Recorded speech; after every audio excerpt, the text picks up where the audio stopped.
Mae bod da croeso cynnes i chi i roedfa y bore yma. Dan ofal Emyr, mae dda cael Emyr nôl gyda ni fel hyn ar y sil. Mae fel dan bod y tymor ysgol na'r gychwyn fori, yna mae'n ysgol sil hefyd heddi tua cwarter i 12. Cwrdd gweddi, mae cwrdd gweddi mewn tai, mewn grwpiau llai wythnos hyn, gan bod un ddydd Mawrth cynta'r mis, ac felly mae'n siŵr fel yr arfer bydd un grŵp yn tŷ ni ac un grŵp, na ddim gyda Keith ar iawn, ond yn rhywle arall. Newn ni drefnu, ond newn ni roi gwybod beth yw'r trefniadau ar gyfer y cwrdd gweddi nos Fawrth. Ac yna, dydd Iau, os mae Wyn yn trafod Emyn ar-lein nos Iau fel arfer, ac yna mae bore coffi yn o'r gychwyn fi'n credu dydd Gwener yma am 10. Mae cyfle olau rhoi yma at waith Union, y coleg diwynyddol, sydd ym Mhen y Bont. Ac yna heno am 5, bydd oedfa yma, os dyw e'n mynd ar un peth eto sil nesaf, bydd Emyr yn arwen yn yr oedfa heno ac wrthnos nesaf. Dyna'r coeddiadau, ni droi at yr arglwydd mewn gweddi.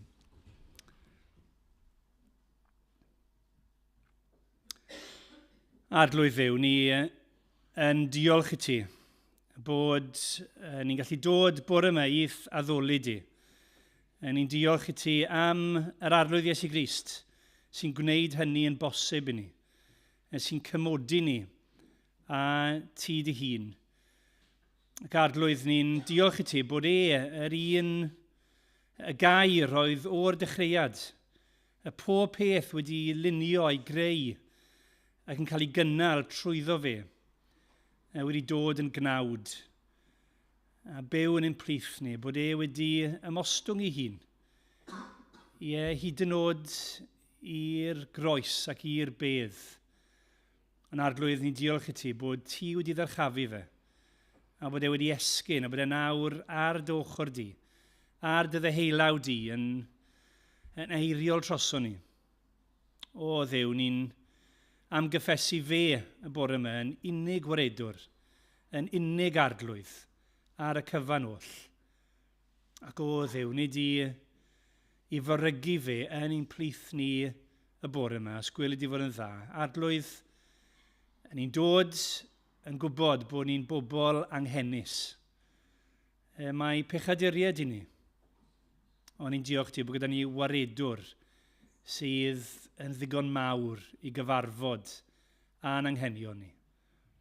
O arglwydd, clyw ein gweddi, llenwa ni a ddysbryd, dyfnhau'n ffydd ni. Gad i ni weld heddi'r arglwydd Iesu Grist, mwyn i ogoniant e. Amen. Amen. Wel, bore da. Ni'n mynd i ganu Emyn gyda'n gilydd. Rhif 293 yn y llyfr yma bydd y geiriau ar y sgrin. Emyn am ryfedd ras. Hynny yw cariad anheiddiannol Duw tuag ato ni. Mae'n ryfedd o beth bod wedi'n caru ni fel hyn. A mae'r bennill gyntaf yn defnyddio'r darlun yma o ffrydiau o ddŵr. Ni wedi cael tywydd poeth iawn yn do, yn rhy boeth. A beth chi eisiau dŵr. Ac y darlun felly sydd yn yw bod bendithion Duw yn llifo allan fel dŵr mewn tir sych, y cryndir cras yma, ein bywydau sych ni. Sut? Wel, mae'r ail bennill yn dweud hyn, fod Iesu wedi cymryd ein natur ni. Hynny yw, fod wedi dod fel dyn. Ni'n clywed fod wedi gadael y nef o'i fodd a wedi cymryd agwedd gwas. Wedi ymostwng a dod yn un ohono ni. Yna mae'r trydydd pennill yn dweud pam fod wedi gwneud hyn? Wel, mae wedi gwneud ein mwyn ni. Fe gymerodd Iesu plaid trieniad Tris. Mae wedi dod, mae ar ein ochr ni. Mae drosto ni. Mae wedi dod i ymladd yn erbyn y ddraig, yn erbyn Satan, yn erbyn drygioni. Mae wedi dod er mwyn ein puro ni. A'n hachub ni o'n pechod a'n gosod ni yn berffaith, yn debyg iddo fe, ar ei wedd yn debyg iddo fe. O sut, wel, y bennill ola, yn rawnwyn ar y groes fe droes y draen. Hynny yw, mae'r draen yna sydd yn y byd oherwydd melltith pechod wedi troi'n rawnwyn yn greips ar y groes. Cael balm o archoll ddofn y bicell ffain. Nath Iesu cael ei drywanu ar y groes mwyn rhoi balm, mwyn rhoi rhywbeth i'n gwella a'n iachau ni. A beth yw'n lle ni felly, wel, canu mawl. Dechreuwn fawl cyn hir na flinir ar ei flas am Iesu yr aberth hedd o ryfedd ras. Ond o'n i sefyll i ganu mawl gyda'n gilydd.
Ni am droi at air Duw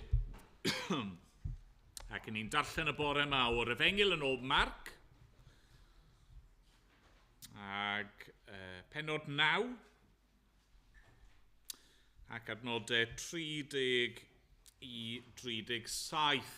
Ni wedi bod yn gweithio'n ffordd trwy y llyfr yma sy'n rhoi cofnod o fywyd yr arglwydd Iesu Grist a yn fwyaf diweddar ni wedi gweld Iesu yn mynd gyda 3 o'i ddisgyblion agosaf fe lan i ben mynydd. Ac ar ben y mynydd yna mae e'n cael ei wedd newid, transfigured. Mae'n datguddio rhywbeth o'i ogoniant iddyn nhw. Ac yna maen nhw wedi dod nôl lawr oddi ar y mynydd, mae yna dorf wedi bod yna ag dyn gyda'i fab anghennus a mae Iesu di iachau y mab yna. Ac yna ni'n ailgydio'n yr hanes nawr fan hyn yn adnod 30. Dyma air Duw. Wedi iddynt adael y lle hwnnw, yr oeddent yn teithio trwy Galilea. Ni fyna Iesu I neb wybod hynny, oherwydd roedd yn dysgu ei ddisgyblion, ac yn dweud wrthynt, mae mab y dyn yn cael ei draddodi I ddwylo pobl, ac fe'i lladdant ef. Ac wedi cael ei ladd ymhen 3 diwrnod fe atgyfoda. Ond nid oeddent hwy yn deall ei eiriau, ac roedd arnynt ofn ei holi. Deithant I Gapernaim, ac wedi cyrraedd y tŷ gofynnodd iddynt, beth oeddech chi'n ei drafod ar y ffordd? Ond tewi a wnaethant, oherwydd ar y ffordd, buont yn dadlau a'i gilydd pwy oedd y mwyaf. Eisteddodd I lawr a galwodd y 12, a dweud wrthynt, pwy bynnag sydd am fod yn flaenaf, rhaid iddo fod yn olaf o bawb, ac yn was I bawb. A chymerodd blentyn a'i osod yn ei canol hwy. Cymerodd ef i'w freichiau a dwedodd wrthynt, pwy bynnag sy'n derbyn un plentyn fel hwn yn fy enw I, mae'n fy nerbyn I. A phwy bynnag sy'n fy nerbyn I, nid my fi mae'n ei dderbyn, ond yr hwn am hanfonodd I. Amen. Diolch I Dduw. Am ei air. Ni'n mynd I gael stori fach i'r plant nawr, os yw'r plant eisiau dod ymlaen.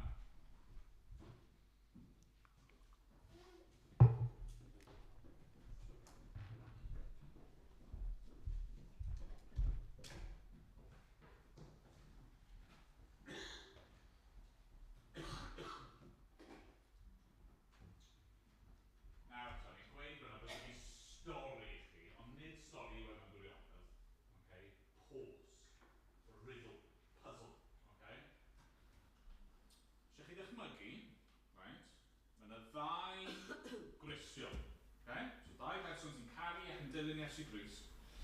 A maen nhw'n mynd am dro gyda'i gilydd. Okay? Ddau ma'n mynd am dro gyda'i gilydd.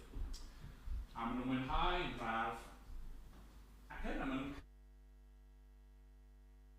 nhw'n stuck. Pam. Na'r pws. Pam. Pam maen nhw'n mynd yn stuck.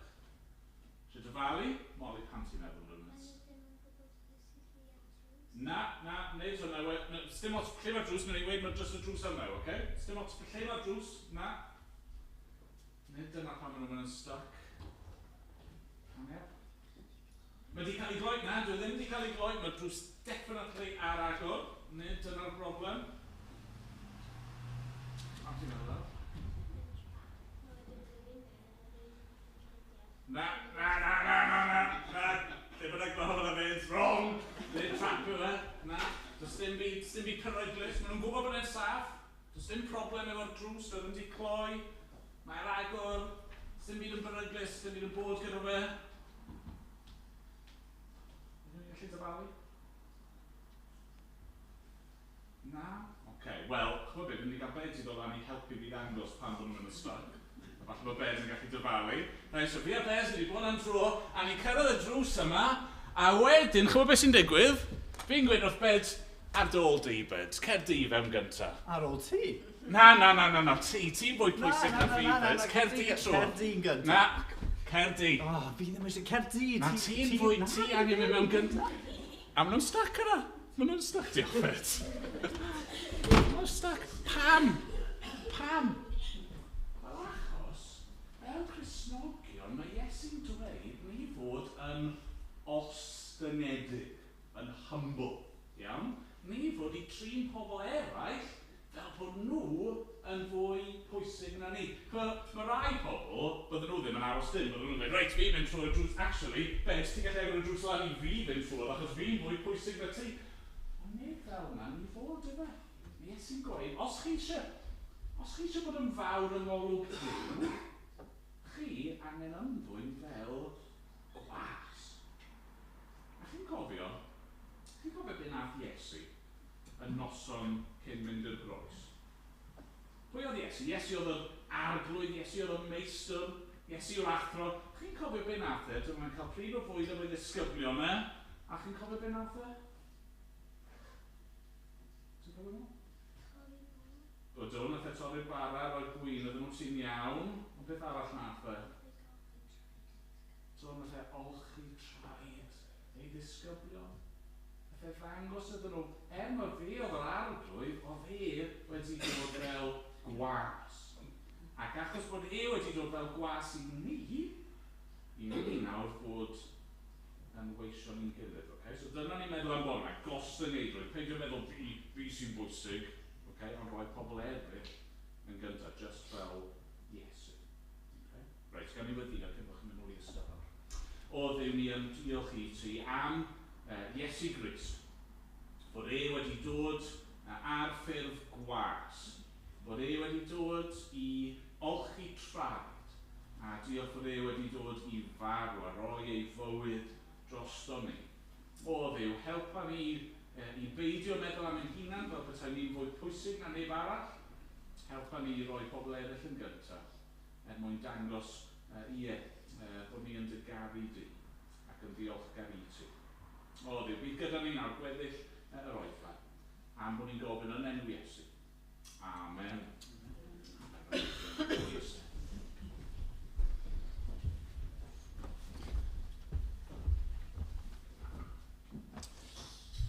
Wel, ganwn ni eto efo'n gilydd rhif 33 yn yr atodiad.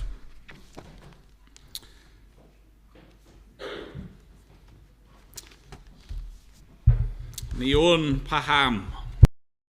Wrthrych mawl angylion yn rhoi ei fryd ar achub dynol ryw. Pam bu i'r bugail geisio'r afradlon i'w gyrchu adre nôl i gorlan Duw. Ond hynna o'n ei eni efo forwyn, a phresed Bethlem roddwyd iddo'n gryd, a rhodiodd isel lwybrau Galilea, ac felly rhoddwyd ceidwad gwew i'n byd. Nawn ni sefyll i ganu.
gyda'n gilydd. Nawr ni droi at Duw mewn gweddi.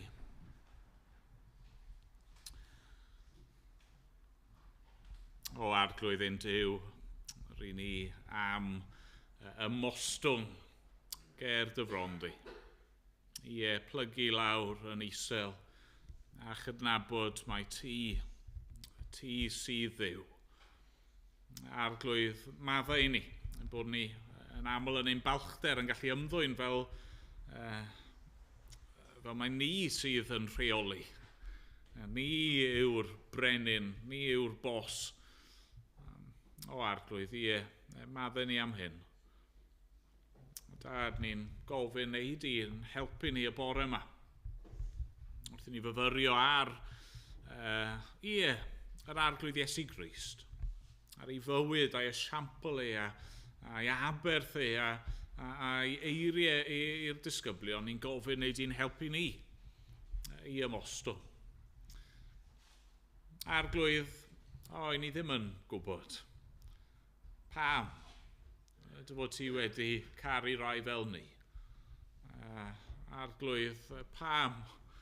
Bod yr arglwydd Iesu Grist wedi bod yn barod i ddod yn un ohono ni, dod fel gwas, dod i wasanaethu ac i roi ei fywyd yn ein lle ni. Ni ddim yn deall y pethau hyn. Arglwydd, mae'n ddirgelwch ynddyn nhw. Ac arglwydd yr unig ateb gallwn ni roi yw am mai dyma y math o Dduw wyt ti. Duw trigarog a graslon, Duw sydd yn roi ohono ti dy hun. Duw sydd yn gariad yno ti dy hun. O arglwydd, ni'n diolch am y pethau hyn felly, a arglwydd yn dyfolu di am sut un wyt ti. Ac yn gweddio, a bydde ti yn ein gwneud ni. Hyd yn oed y bore yma'n fwy tebyg i'r arglwydd Iesu Grist. Ni yn diolch i ti bod yna maddeuant i'w gael. Fod yna falm i'r enaid trwy ei archoll trwy ei ddioddefaint drosto ni. Diolch bod ni bore yma'n gallu cael ein cydwybod eog ni wedi chlirio a'n beichau ni wedi ei codi oddi arno ni gan yr arglwydd Iesu Grist. Dad, ni yn diolch am hyn ac yn gweddio nawr drosto ni fel dy bobl. I ni mor araf i ddeall. Ni'n meddwl am y disgyblion yn ei arafwch nhw i ddeall yr hyn oedd Crist yn ei ddweud. Helpa ni felly. Arglwydd, agor ein llyged ni unwaith eto. Arglwydd, helpa ni i ddeall ac i gredu yr hyn rwy ti wedi ddatguddio yn dy air di. Arglwydd, ni'n meddwl am ein cymdeithas ni, cymdeithas sydd mor falch mewn gymaint o ffyrdd, mor hunan hyderus. Arglwydd, i ni fel pobl, fel dynoliaeth, i ni'n meddwl fod gennym ni'r atebion i gyd. Arglwydd. A wneud i'n darostwng ni fel pobl. Arglwydd, a wneud i ddod â'n cymdeithas ni fel petai i'w gliniau ger dy fron di. Arglwydd, i ddod mewn edifeirwch a ffydd yno ti. Arglwydd, lliw ein gweddi ni felly. Ni'n diolch fod na wahoddiad a bod yna groeso i bob un ohono ni. Ni'n meddwl am yr arglwydd Iesu yn croesawu plentyn bach i'r canol fel petai. Arglwydd yn gwybod fod yna groeso o'r hynna i'r iengaf yn ein plith ni. Arglwydd gweithio felly yn ein calonau ni. Amen bod ni'n gofyn yn enw yr arglwydd Iesu Grist. Amen.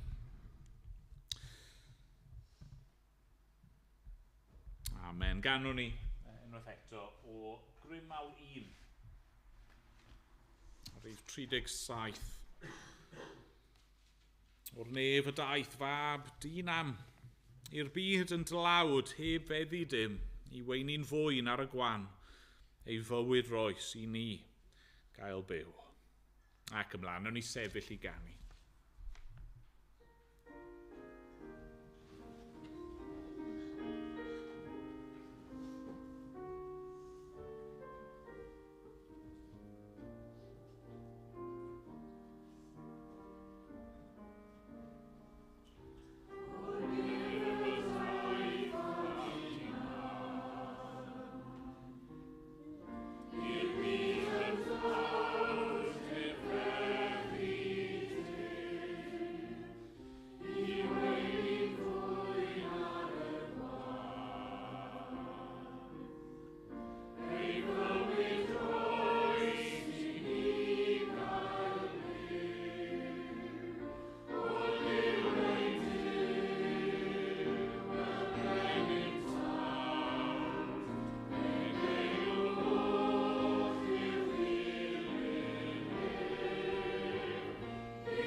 Wel, fel nes i sôn wrth y plant yn gynharach, a fi eisiau ni feddwl bore yma am bwnc hynod o bwysig, sef gostyngeidrwydd, humility yn Saesneg.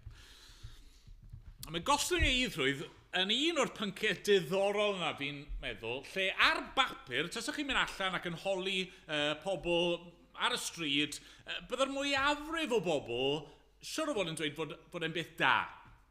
Gostyngeidrwydd, Ni ddim eisiau bod yn rhy falch. Ni eisiau pobl gostyngedig.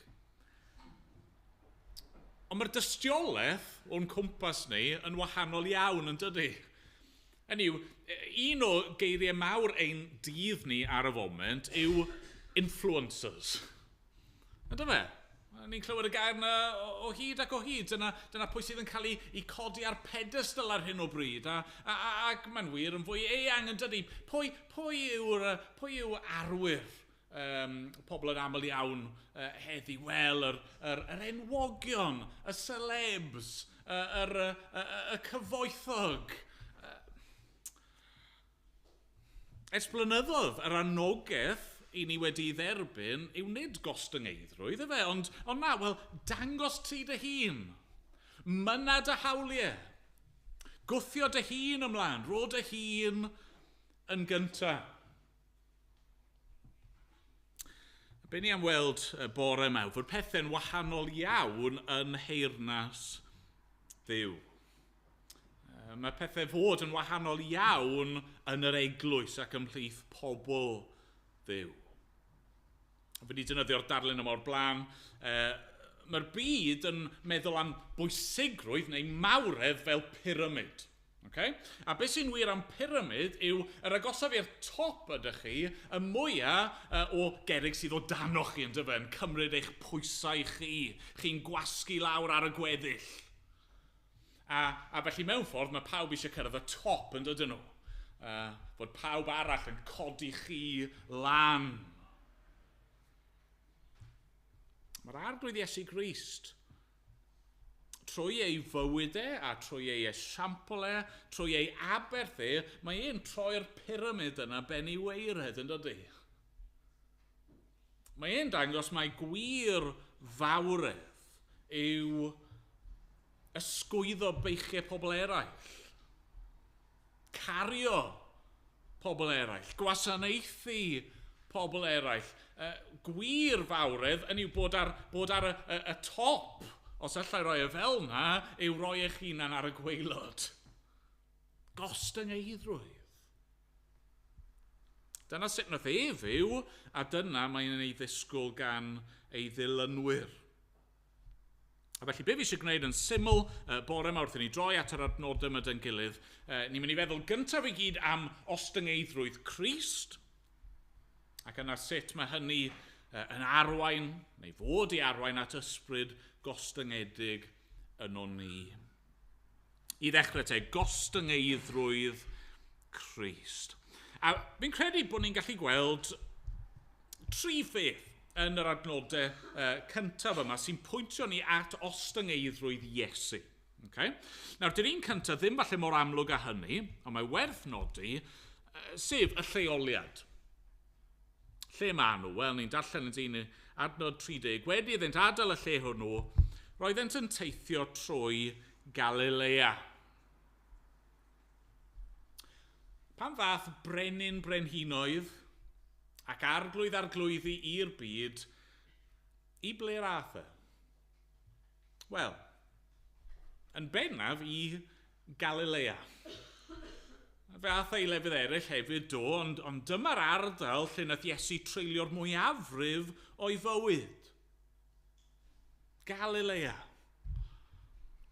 Ardal bach ddigon di-nod, a dweud y lleia.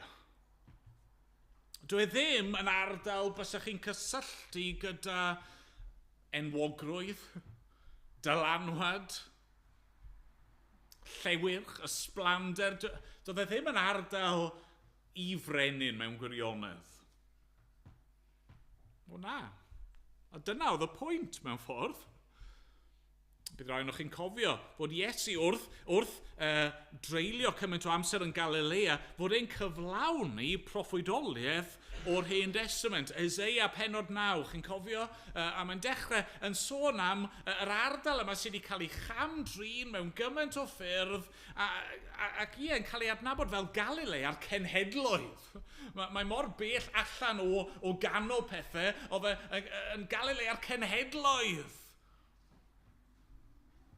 Raddewyd yna yn Eseia 9 yw fod yna oleun i mynd i lywyrchu fyna. Ac yn wir fod yna frenin yn mynd i godi fyna. Ni'n gwybod wrth gwrs bod Iesu wedi cael ei eni ym Methlehem. Tre fach ddigon dinod yn ei hun, heblaw am y ffaith fod Dafydd wedi cael ei eni yno. Ond oedd pawb arall yn ystyried fod Iesu yn dod o Nazareth. Iesu yn Nazaread. A chi'n gwybod be? Lot o'n chi'n gwybod hyn. Oedd yna ymadrodd yn doedd yn y cyfnod yma. Oes unrhyw beth da gallu dod o Nazareth? Dyna lle ddath Iesu. Ni wedi canu yn un o'n caneuon ni am isel lwybrau Galilea. Dyna'r man lle ddath e. Oedd e ddim yn y brif ddinas, oedd e ddim lle falle byddwch chi wedi disgwyl yn y cyfnod yma, oedd e ddim yn Rhufain. Canolbwynt y byd mewn llawer o ffyrdd. Na, mae'n dod i Nazareth, i Galilea. Ni'n rhyfeddu weithiau, ni'n mynd y storis yn y papur neu ar y newyddion, pan mae yna rhyw celeb wedi dod i ryw dre fach fel Dolgellau. Neu Machynlleth. Spotted. Waw, yn ein tre bach ni? Yn ein pentre bach ni, falle? A beth am hyn? Beth am y gostyngeidrwydd yma, fod wedi dod fan hyn? Ond yna ni'n gweld i ostyngeidrwydd mewn ffordd fwy amlwg yn y teitl yma. Yn adnod 31, mae'n dysgu ei ddisgyblion. Gyntaf un, mae mab y dyn. A mae'n cyfeirio wrth gwrs ato fe ei hun. Mab y dyn. Nawr, ni wedi gweld y teitl yma sawl gwaith, fi ddim wedi ffocysu arno fe llawer, ond dyma oedd hoff deitl Iesu ar ei gyfer ei hun. Mab y dyn. Be mae'n golygu?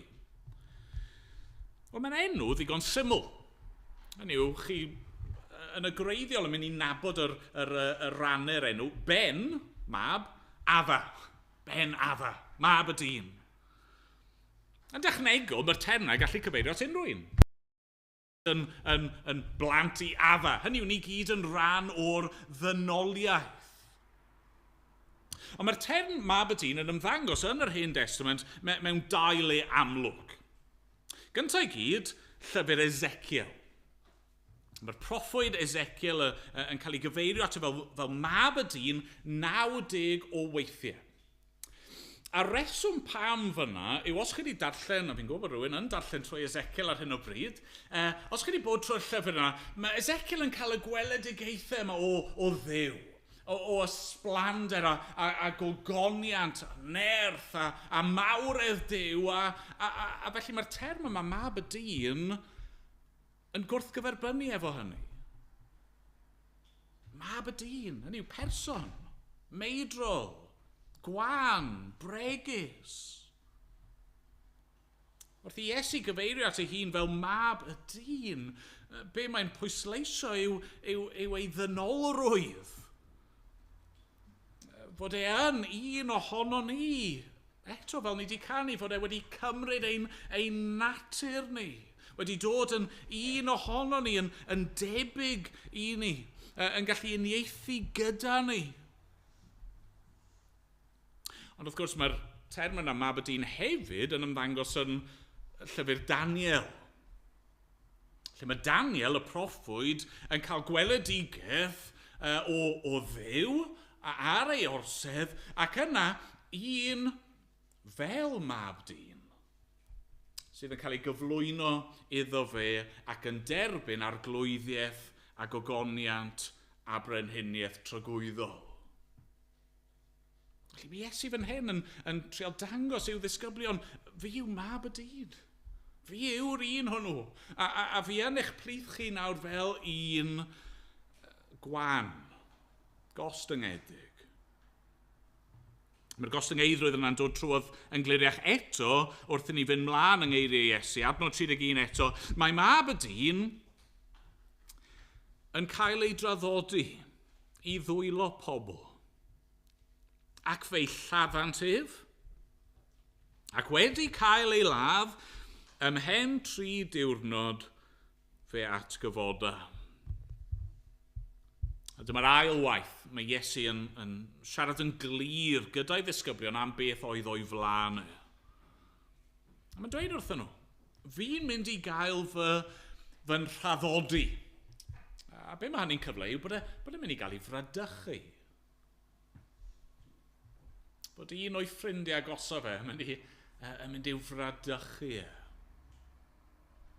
Mae'n mynd i gael ei drosglwyddo i ddwylo pobl, yn mynd i gael ei roi yn nwylo ei elynion. Mae'n mynd i gael ei wrthod gan ei bobl ei hun ac yn mynd i gael ei roi yn nwylo y cenhedloedd. A mae'n mynd i cael ei ladd. Mae'n cael ei bwysleisio, fe'i lladdant ef, ac wedi cael ei ladd, yn yw, dim amheuedd, mae wir yn mynd i farw. Nawr, dwi ddim yn gweud sut fan hyn, ond ychydig cyn hyn, mae wedi plannu'r syniad o groes yn eu pennau nhw yn do. A farwolaeth erchyll yna. Wedi ei fradychu, wedi ei drosglwyddo i ddwylo pobl ac yna marw dan felldydd. Yn cymryd cosb pechod arno fe ei hun. A'r pwynt yw, mae'r pethau yma'n sicr o ddigwydd, meddai Iesu. Nid falle. Nid rhywbeth fel hyn. Nid darlun yw y pethau hyn. Dyma sydd o mlaen ni. Fi di dod i Galilea. Fi di dod, mab y dyn. Fi di dod i farw. Os ni ddim di gweld hynny, na mae'n y fwy i ddweud wrth gwrs. Ond os ni ddim di gweld hynny, ni ddim di deall pwy yw Iesu o gwbl ydyn ni. Pwy yw e? Fe yw yr un gostyngedig. Gallwch chi ddim dychmygu gostyngeidrwydd mwy na hyn. Does yna neb sydd wedi ymostwng cymaint a hyn. Does yna neb sydd wedi gadael gogoniant y nef a dod i Galilea. Does yna neb sydd wedi gadael i orsedd a dod fel mab y dyn, cymryd dyndod at ei ddiwdod. Does yna neb sydd wedi dod a wedi byw bywyd perffaith ac yna caniatáu i'w hunan i gael ei bradychu, a'i arestio, a'i condemnio, a'i lladd. Does yna neb yn cymharu efo hyn. Chwch chi'n gweld y weithiau'n dichi. Mae yna rhyw arlywydd, neu rhyw frenin, neu rhyw arweinydd arall, a maen nhw'n mynd, falle adeg yn y dolyg neu rhywbeth fel yna, maen nhw'n mynd i rhyw soup kitchen. A maen nhw'n gwisgo rhyw ffedog am awr, a maen nhw'n allan rhoi bwyd allan i bobl anffodus, neu yn golchi llestri, a mae'r paparazzi i gyd yna eisiau tynnu llun. Waw! Gostyngeidrwydd. Maen nhw wedi gadael y palas, neu gadael y tŷ gwyn, neu gadael lle bynnag. Maen nhw'n ymostwng. Falle am awr. Ond nid fel hwn. Nawr, wrth gwrs, fel fi wedi awgrymu'n barod, hyd yn oed yn y geiriau yma, mae'r addewid o ogoniant sydd i ddod. Eseia 9, fe yw yr un sy'n dod i Galilei a'r cenhedloedd, ond fe hefyd yw'r mab sydd yn mynd i eistedd ar orsedd Dafydd am byth. Ie, fe yw mab y dyn sydd yn berson go iawn, ond eto sydd yn mynd i gael ei gyflwyno ger bron yr orsedd a'r gymyler nef. Ie, mae di dod i gael ei fradychu, a'i draddodi, a'i ladd, ond ymhen trydiau fe at gyfoda. Mae hynny'n wir, wrth gwrs. Ond mae Iesu eisiau fe fod yn hollol glir i'w ddisgyblion, a nid am y tro ola, chi fynd i gael deja vu sawl gwaith, nid am y tro ola, mae Iesu eisiau pwyso hyn ar ei ddisgyblion. Mae mab y dyn wedi dod, nid i gael ei wasanaethu, ond i wasanaethu, ac i roi ei fywyd yn brydwerth dros lawer. Nawr te, os mae dyna sut un yw Iesu, sut fath o bobl ddylse ei ddisgyblion ei fod? Fan hyn ni'n dod at yr ail bwynt, gostyngeidrwydd ei bobl. Bysach chi'n meddwl fod yr ateb i'r cwestiwn yna yn ddigon syml, right? Os yw Iesu di byw fel hyn, pa fath o bobl ddylse ei ddisgyblion ei fod? Be sy'n dod i'r amlwg yw fod y disgyblion ddim wedi deall. A bydd rhaid dod nôl at hyn sawl gwaith. Ni'n gwybod bod nhw ddim wedi deall. Wel, yn gyntaf i gyd, mae Marc yn dweud hynny wrthyn ni, adnod 32, nid oedd e'n rhoi'n deall ei eiriau, roedd arnynt ofn ei holi. Ond mae'n dod yn fwy amlwg eto bod nhw ddim wedi deall, oherwydd y ffordd maen nhw'n siarad gyda'i gilydd. Maen nhw'n teithio, maen nhw'n cyrraedd pen ei daith yng Nghapernaum, maen nhw'n cyrraedd y tŷ lle maen nhw'n aros. A mae Iesu'n gofyn iddyn nhw'n dydy, beth oeddech chi'n ei drafod ar y ffordd? Beth oedd eich sgwrs chi wrth i ni gerdded? A chi bron a bod gallu teimlo'r tensiwn yn di chi. Yr lletwythdod yna, yr embarrass yna. Pawb yn edrych lawr o falle yn edrych at ei gilydd. Pam? Wel, achos yn lle trafod Iesu, trafod ei esiampl trafod ei eiriau fe, trafod yr gwirthiau mae wedi bod yn gwneud. Yn lle trafod gyda'i... Oce, ond nhw'n i ofyn iddo fe am beth oedd wedi bod yn gweud. Yn lle treol gweithio'r peth allan rhwng nhw ei hunan, ond nhw wedi bod yn trafod pwy oedd y mwyaf. A ni ddim yn gwybod pam bod nhw wedi dechrau siarad am hyn. Falle, mae'n bosib iawn y ffaith fod 3 o'r disgyblion wedi cael mynd i ben y mynydd a di gweld y trawsnewidiad a chymod, chi'n gallu dychmygu nhw ond i chi yn dweud, sori, ni methu siarad am be welon ni. Gewch chi wybod rhywbryd, newch chi ffindo mas o rhywbryd, ond just ni sy'n cael gwybod am nawr, ni'n special. Falle rhywbeth fel yna? Siwr bynnag wnaeth y sgwrs dechrau, dyna oedd testyn y sgwrs, pwy yw'r mwyaf? Pwy yw'r pwysica? Pwy yw'r un sydd efo mwyaf o awdurdod? Pwy yw'r un sydd efo mwyaf o ddylanwad? Pwy ohono ni sydd agosaf at Iesu? A falle bod ni'n darllen hyn a ni'n teimlo chydig bach yn beirniadol. Sut gallen nhw siarad am y fath beth, ond os ni'n onest, mi'n siŵr bod ni gyd i meddwl y fath yma o beth yn hunan yn do. Mae'n y dueddiad ym mhob un ohono ni at falchder, at ymffrost. Ni'n methu helpu'n hunan, ni'n cymharu'n hunan o hyd gydag eraill. A'r reswm pam ni'n cymharu'n hunan gydag eraill yw achos i ni eisiau bod yn uwch nag eraill, yn fwy nag eraill. A mae'n y rybydd yn does, amlwg fan hyn, weithiau, mae'n breintiau ni a'n bendithio ni, y pethau da na mae'r arglwydd i roi ni yn ein bywydau, a'r profiadau ysbrydol hyfryd yna ni wedi cael, maen nhw hyd yn oed gallu troi yn fagl i ni. ni'n ymchwyddo. A fel fi'n gweud, mae'n effeithio ni gyd. Fi'n meddwl bod eisiau ni fod yn ofalus fan hyn. Mae'n rai pobl, falle bod chi'n meddwl eich chi'n anar, wel, dyw balchder ddim yn broblem i fi. Hynny yw, mae gennych chi feddwl isel iawn o'ch hunan. Hynny yw, low self-esteem. Mae hwnna'n gallu bod yn broblem yn ddeu hun. Ond hyd yn fyna, mae'n rhyw elfen o falchder yn does.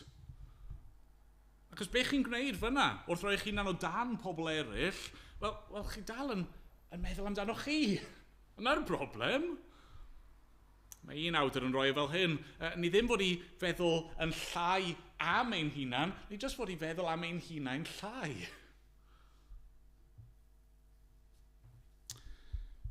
Mae'n broblem. Problem sydd yn ein gwynebu ni i gyd. Balchder. Fi. Felly mae Iesu'n ceisio helpu ddisgyblion yn dydy. Mae'n trial gwneud y mater yn gliriach iddyn nhw o beth. Mae'n gwneud hynny mewn dwy ffordd. Gyntaf i gyd, mae'n rhoi egwyddor iddyn nhw, principle. Okay? Mae'n gosod y peth allan mewn geiriau. A adnod 35, eisteddodd i lawr, a fan hyn, yr eistedd i lawr yw i ddysgu.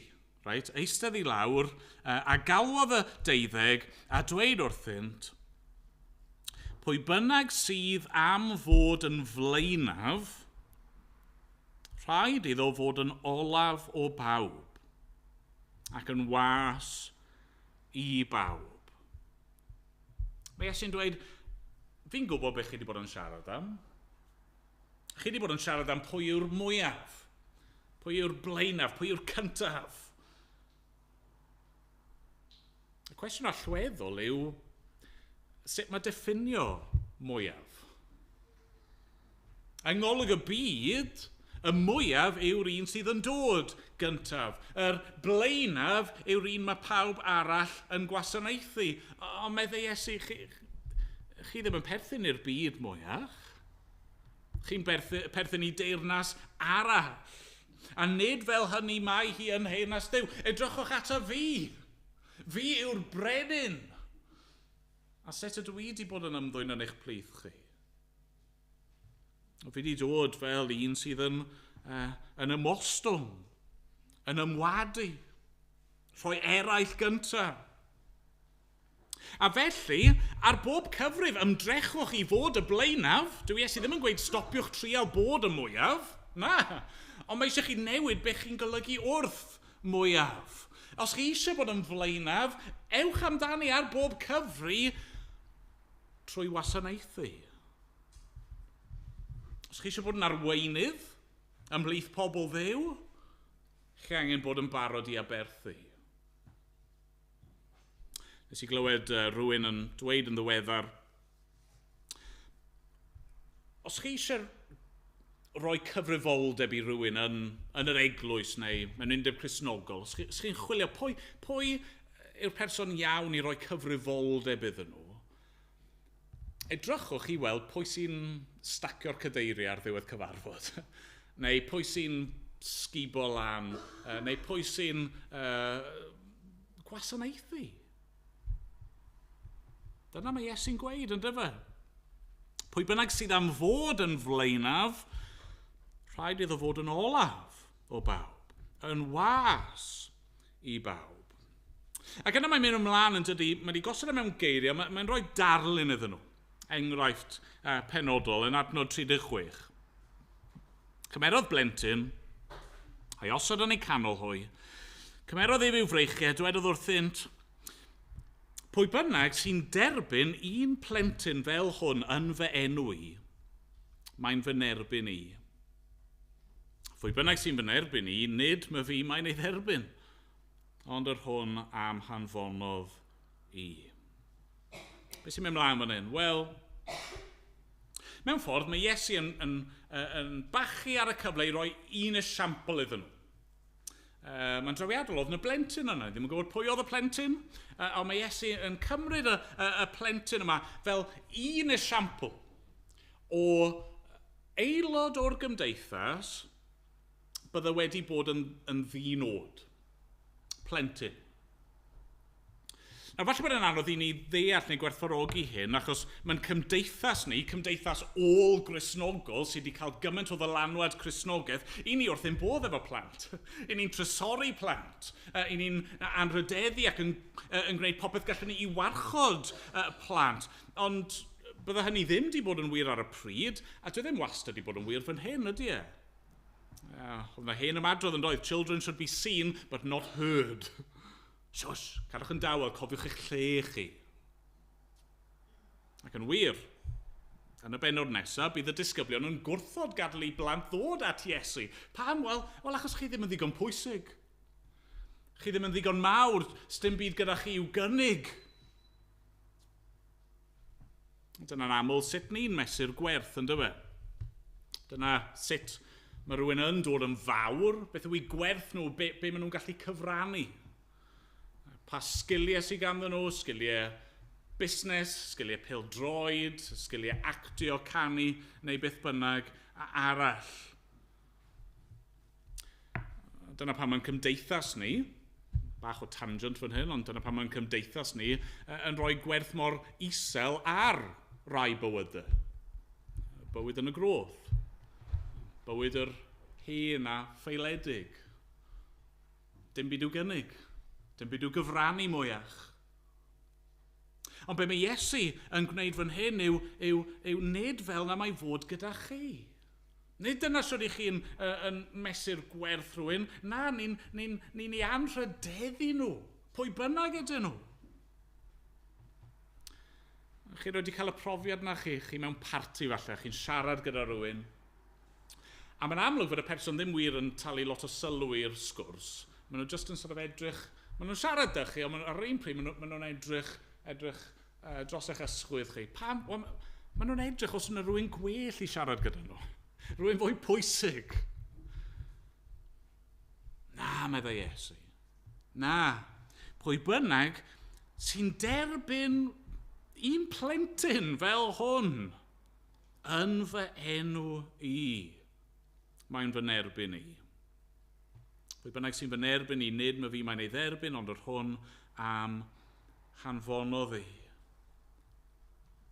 Be mae Iesu'n dweud yw fel Cristnogion, fel rai sydd yn gweithredu yn ei enw fe ddylsyn ni fod yn derbyn, yn croesawu, yn anrhydeddu ac yn gwasanaethu pawb. Dim os beth yw ei oedran, ei statws, ei cyflwr nhw, ni fod i wasanaethu. Nawr, falle bod chi'n meddwl eich hun, ond pam bod hyn mor bwysig? Wel, yr ateb, fel mae Iesu'n gwneud yn glir, yw achos mewn ffordd, dyma'r unig ffordd i ddod at Dduw, yn dyfa. Sylwch mi Iesu'n gweud, ni fod i'n wneud y pethau yma yn ei enw Pam yn ei enw Wel, achos mae'r ffordd i ni'n byw yn dangos beth sy'n wir amdano ni. Dyma sydd ni'n dangos, neu un o'r ffyrdd ni'n dangos bod ni wedi deall yr efengyl. Gostyngeidrwydd. Stop o meddwl bod ni yn fawr ac yn wych ac yn bwysig. I ni ddim. Gweld yn hunan fel ydyn ni, a gweld yr arglwydd fel mae ac oherwydd yr ffordd mae wedi'n trin ni, nawr trin eraill. Chi'n gweld, mae angen gostyngeidrwydd i dderbyn plentyn. Oes.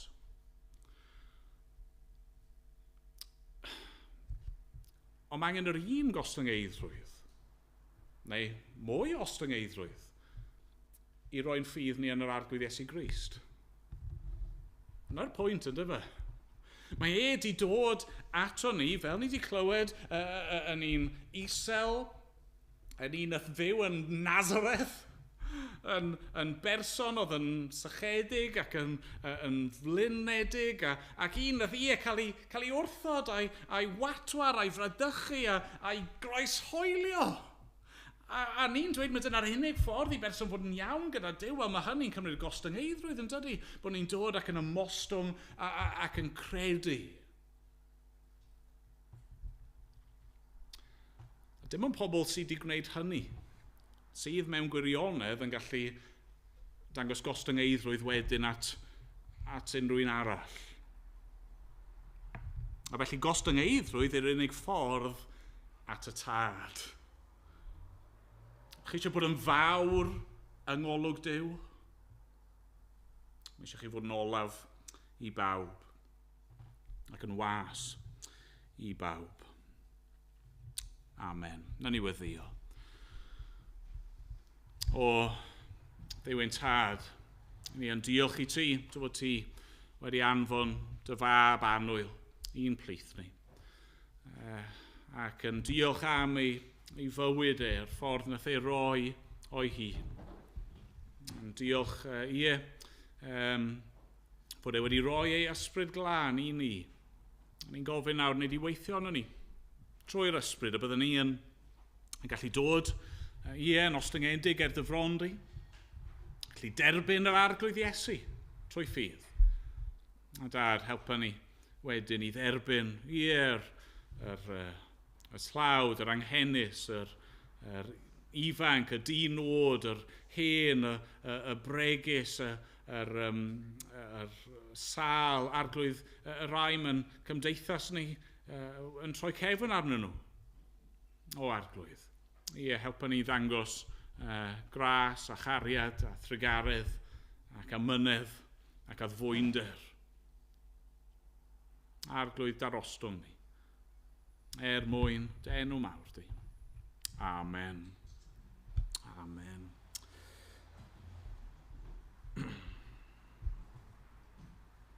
Ganwn ni o'r atodiad wrth i ni orffen rhif 19. Nes i gyfeirio at hyn yn gynharach efo'r plant. Esiampl yr arglwydd Iesu yn gwisgo tywel i olchi traed i ddisgyblion e.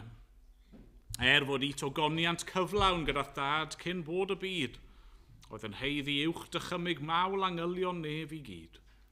Roedd gogoniant mwy ryfeddol pan ddibrisais ti dy hun, Duw mewn cnawd, yn mynnu gwisgo tywel gwasanaethwr dyn. Nawn ni sefyll i ganu.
gwared i ras ein harglwydd Iesu Grist, a chariad Duw, a chymdeithas yr ysbryd glân, bod gyda ni oll o'r awr hon ac hyd byth. Amen.